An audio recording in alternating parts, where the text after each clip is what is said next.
The museum also tells a story of the man who created the foundations of modern cattle ranching in the United States, Charles Goodnight.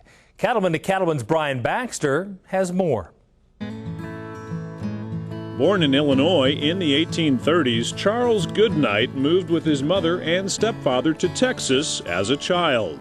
He struck out on his own as a teenager. He's 18, 19 years old. He and one of his stepbrothers got involved in a ranching venture west of Fort Worth in partnership with another guy who actually owned the cattle, and they received some of the calves that were born each year as their payment for managing the herd. Charles Goodnight soon became a ranching legend. After the Civil War, he was one of the first people to drive cattle into the Texas Panhandle and open a permanent operation there, what became the J.A. Ranch, deep in Palo Duro Canyon, south of Amarillo. He helped blaze cattle trails all over the American West, losing and making his fortune several times over. Goodnight was also a pioneer when it came to agriculture and especially cattle breeding. Charles Goodnight's greatest strength probably was as a breeder. He somehow had an innate understanding of genetics and breeding. He understood how to upgrade cattle. And maybe he was just a good observer, but he had a passion about him for upgrading cattle.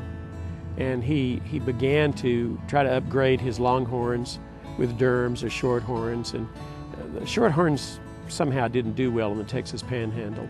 So he was probably the first in the Texas Panhandle to use Herefords to crossbreed with his Longhorn, Shorthorn mixtures, and he would select what he considered the best specimen and breed them together. And by the time he left the J.A. Ranch at the end of 1887, he had what's regarded as a very, very fine herd of cattle.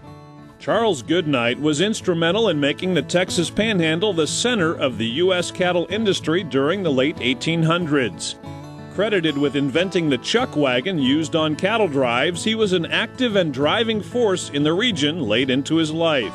He also caused a sensation when, on his 91st birthday, he was married for the second time to a distant cousin, 65 years his junior. It was the talk of all of Texas and elsewhere that this 91-year-old man had married a 26-year-old woman. According to the story, according to her diary, which is at the University of Texas, she almost immediately became pregnant, but suffered a miscarriage several months later, to her great sadness and Charles Goodnight's great sadness, because at the age of 91, he still entertained the idea of leaving an heir. Of course, he didn't. In his old age, Charles Goodnight considered himself a failure, but modern cattle ranching owes him a large debt for his groundbreaking innovations and energetic leadership. And Dr. Green says Goodnight's legacy is still strong, judging by the visitors who seek out his items at the museum.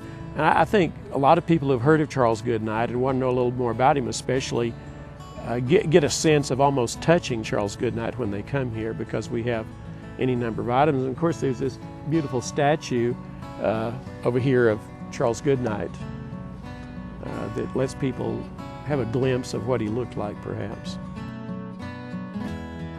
Reporting from the Panhandle-Plains Historical Museum in Canyon, Texas, I'm Brian Baxter for NCBA's Cattlemen to Cattlemen. A fictionalized account of a famed cattle drive made by Charles Goodnight and his partner Oliver Loving was made into the award-winning book and movie Lonesome Dove.